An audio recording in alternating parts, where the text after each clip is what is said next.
Vabbè, rapidamente, visto che vi ho detto che andavo in ufficio di presidenza, vi racconto com'è andata. È andata così, in modo un po' irritante, sinceramente, io ve lo devo dire, perché ci è stato detto che bisogna tutelare il bicameralismo e quindi dobbiamo sbrigarci al Senato perché sennò la Camera non fa la sua lettura.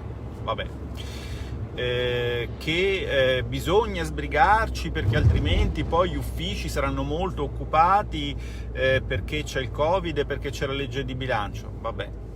Bisogna sbrigarsi perché altrimenti i cittadini non ricevono i benefici e quindi il Parlamento non può fare da ostacolo al governo e vabbè. Allora, partiti così siamo partiti molto male, perché la nostra richiesta ovviamente non era quella di ostacolare alcunché, non c'è un solo euro che questo governo vorrà mettere nelle tasche degli italiani che un singolo emendamento della Lega gli vada a togliere, questo penso che sia sufficientemente ovvio.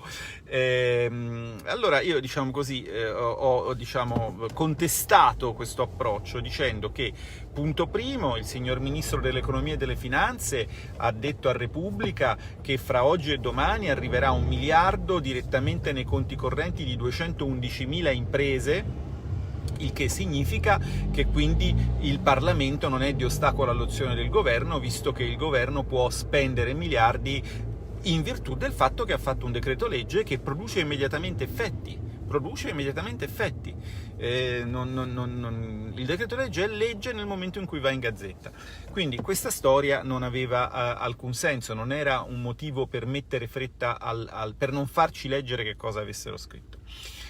Quanto al tema, poi gli uffici saranno più occupati e poi la Camera deve fare la sua lettura, ho detto che questa storia l'avevamo già sentita, in particolare nel Cura Italia. Il ministro D'Incà era stato oggettivamente, non soggettivamente, perché sono sicuro che non l'ha fatto apposta, ma è stato oggettivamente nei fatti scorretto, perché ci aveva messo una fretta del diavolo facendoci una serie di promesse che non aveva mantenuto circa la nostra possibilità di dare un contributo, e poi dopo naturalmente la seconda lettura non era stata fatta. La fretta del diavolo era stata messa, sbrigatevi con il Cura Italia a fare emendamenti perché poi dopo la Camera deve fare una seconda lettura, e poi nel decreto aprile, che uscì a maggio e venne chiamato rilancio, avrete spazio per fare ulteriori proposte. In realtà la seconda lettura della Camera del Cura Italia durò un quarto d'ora e le ulteriori proposte nel rilancio sostanzialmente vennero bocciate, come quelle del liquidità, come quelle del Cura Italia prima e come quelle del decreto agosto poi. Quindi io ho detto con grande serenità, grande pacatezza, grande rispetto, grande amicizia al collega D'Alfonso, attuale presidente, che forse queste cose non le sa perché non era al tavolo governo-opposizione a marzo, ma era impegnato nel suo territorio, perché non essendo il responsabile economico del suo partito, giustamente non era al tavolo dove si confrontavano i responsabili economici. Non sto dicendo che lui non stesse lavorando, attenzione, sto solo dicendo che per il suo ruolo non era lì, e quindi in qualche modo gli è capitato di fare delle promesse che avevo già sentito smentite da un membro del governo che lui sostiene. Quindi la nostra proposta era quella di porre il termine per gli emendamenti almeno a martedì della settimana prossima, quindi da oggi a 8 per capirci. Invece ci è stato proposto il giovedì di questa settimana. La morale della favola è che noi abbiamo abbandonato l'ufficio di presidenza in segno di disappunto, diciamo così, e vediamo adesso che cosa succederà.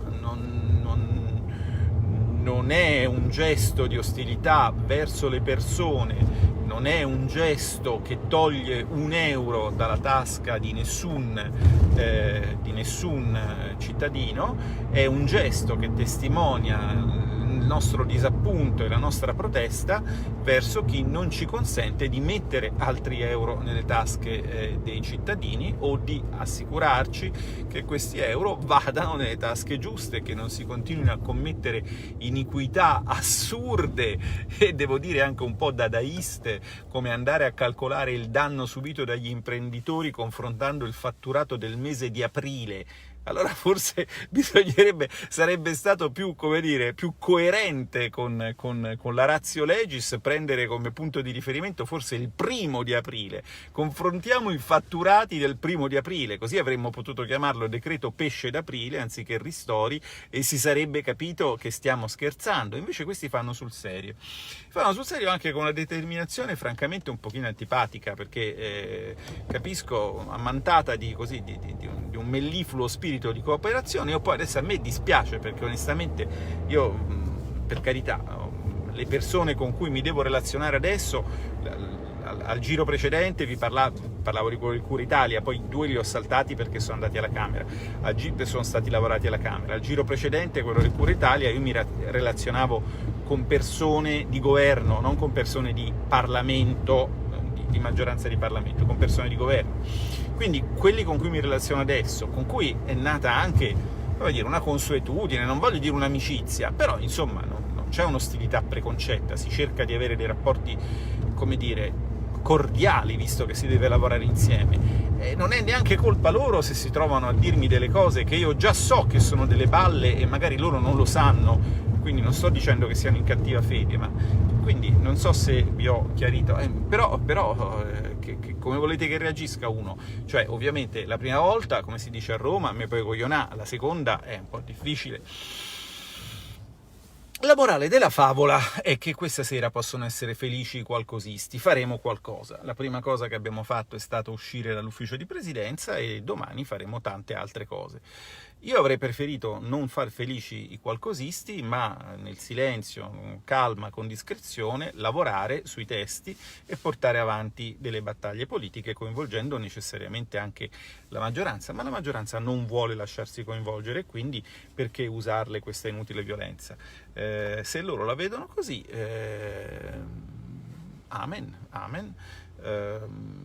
Noi la vediamo in un altro modo e aspettiamo, fra l'altro, l'apertura del cantiere della legge di bilancio, perché, come diceva giustamente ieri Massimo Garavaglia in riunioni di dipartimento che facciamo di domenica, perché negli altri giorni siamo ognuno nelle sue commissioni, nei suoi impicci, il vero cantiere dove si manifesta se c'è la volontà del governo a avere un atteggiamento di coinvolgimento, non dico di collaborazione, non è che dobbiamo necessariamente lavorare insieme, i nostri obiettivi non sono comuni, altrimenti saremmo tutti governo, invece noi siamo opposizione, quindi per definizione i nostri obiettivi sono confliggenti, ma pur avendo obiettivi confliggenti, il discorso è: vuoi starmi a sentire o no? Ecco, se ci vogliono stare a sentire o no, lo si capisce